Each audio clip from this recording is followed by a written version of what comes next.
இன்னைக்கு நம்மளோட எஸ்கே பைக்ஸில் என்ன வெஹிக்கிள் பார்க்க போகிறோம் அப்படின்னு கேட்டிங்கன்னா, ஹோண்டாவில் சிபி 300R. இந்த வெஹிக்கிளுக்கு வந்து நமக்கு ஒரு ஜென்ரல் செக்கப்புக்காக வந்திருக்கு.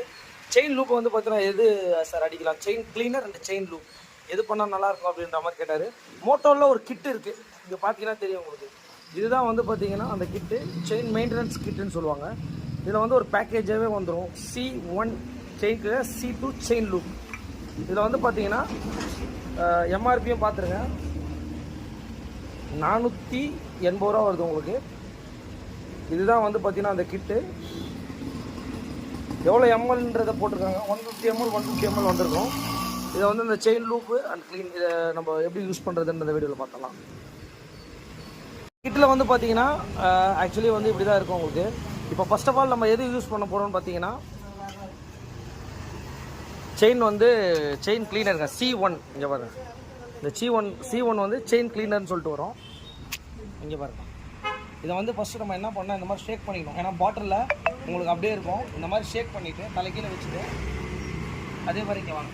இது கரெக்டாக எங்கே அடிக்கணும் அப்படின்னு கேட்டிங்கன்னா, இங்கே பார்த்தீங்களா, இது எல்லாமே வந்து பார்த்தீங்கன்னா உள்ள ஒரு ஓரிங்னு சொல்லுவாங்க, இந்த ஓரிங் செயின் சொல்லுவாங்க உங்களுக்கு. இப்போ என்ன பண்ண போகிறோம்னா, இங்கே பாருங்கள், ஜஸ்ட் அப்படியே வீலை சுற்றிட்டு இந்த ஓரிங்கில் அடிக்கணும் உங்களுக்கு. இதை பாருங்கள், அடிச்சுட்டு மறுபடியும் அந்த பக்கம் இருக்கிற ஓரிங்கில் அடிக்கணும். மறுபடியும் என்ன பண்ணோம்னா சென்டராக அடிக்கணும். இப்படி தான் வந்து பார்த்தீங்கன்னா இதை நீங்கள் யூஸ் பண்ணணும். செயின் லூப்புங்க, இதே வந்து நம்ம என்ன பண்ணோம், இந்த மாதிரி தலைக்கீழே வச்சுட்டு இது மாதிரி பண்ணணும்.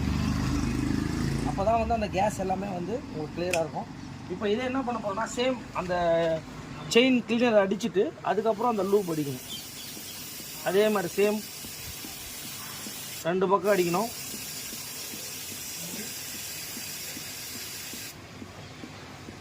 அதுக்கப்புறம் சென்டர். இதை வந்து பார்த்தீங்கன்னா எவ்ரி ஒரு 1000 கிலோமீட்டர்ஸ்க்கு ஒரு வாட்டி நம்ம அடித்தோம் அப்படின்னா ரொம்ப ஒரு பர்ஃபெக்டாக இருக்கும்.